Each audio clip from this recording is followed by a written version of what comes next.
heard, we're on strike.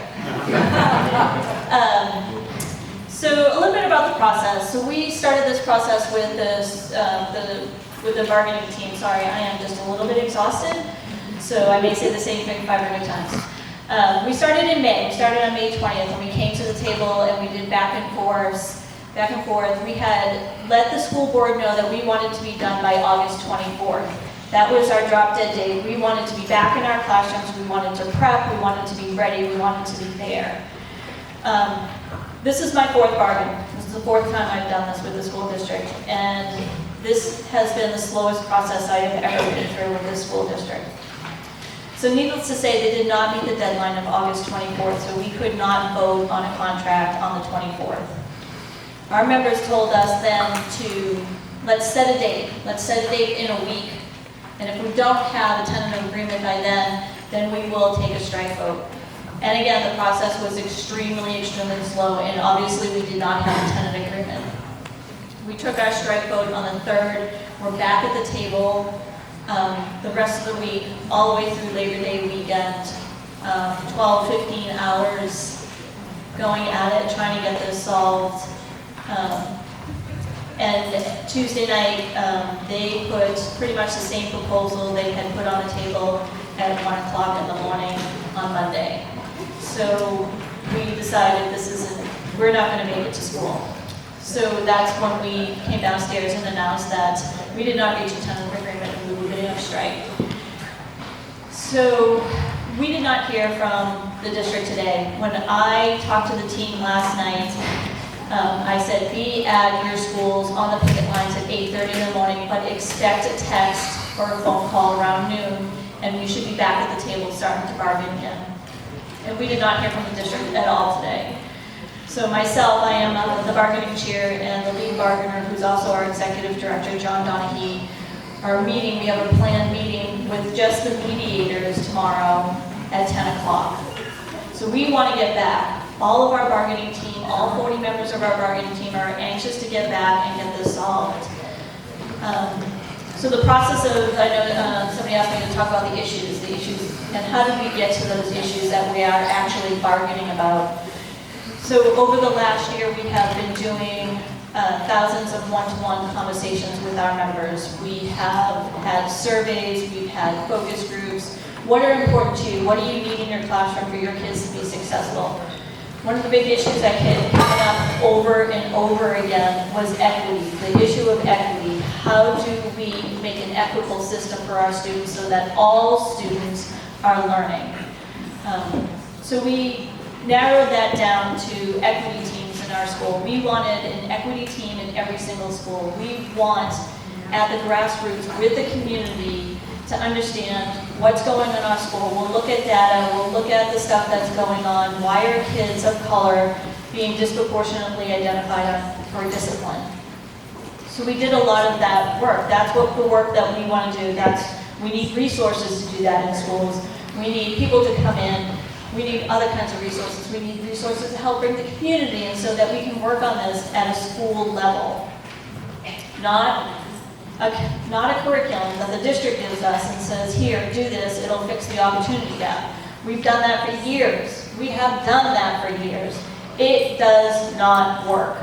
Let's do something different. Let's work with that community. Let's do the bottom up. Let's give it a try because the top down hasn't worked. The assessment issue. There are too many assessments. We wanted to work with the district to make a calendar of what district assessments will be set out during the year. Everett has this.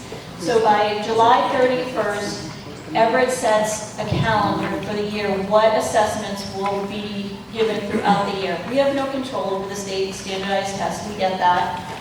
But having a calendar with the assessments lets us know where we can stick our instruction in and how to plan better so that the kids actually have quality learning time. So we asked for that. We've got maybe a little bit of that.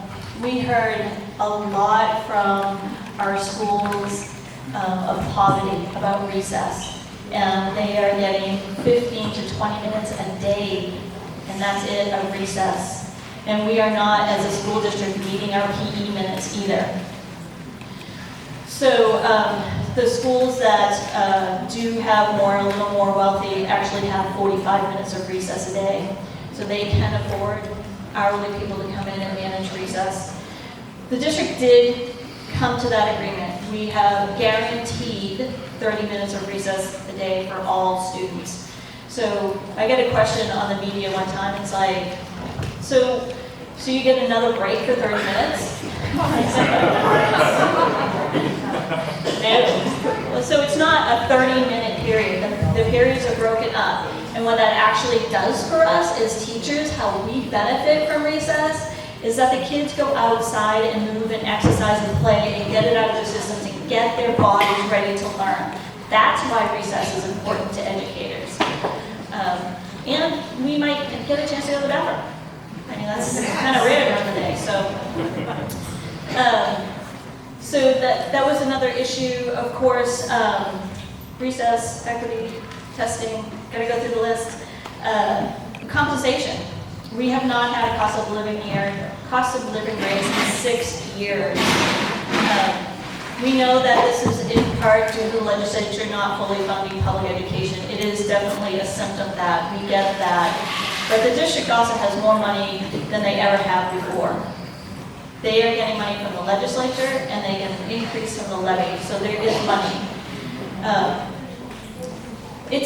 We're going into a teacher shortage nationwide.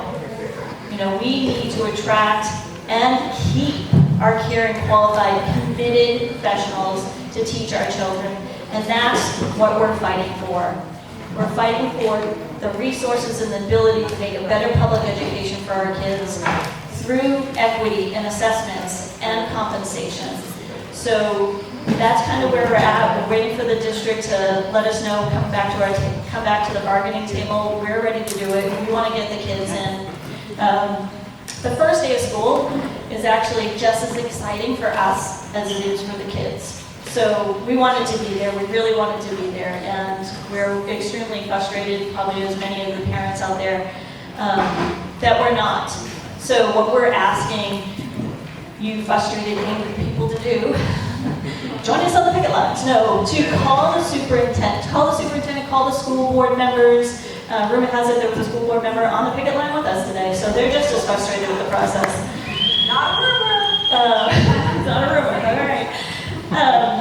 Let them know that to get back to the table and get us back in our classrooms, and let's make this happen because we truly want to be there. So thank you all for listening, and if you have any questions, please let me know.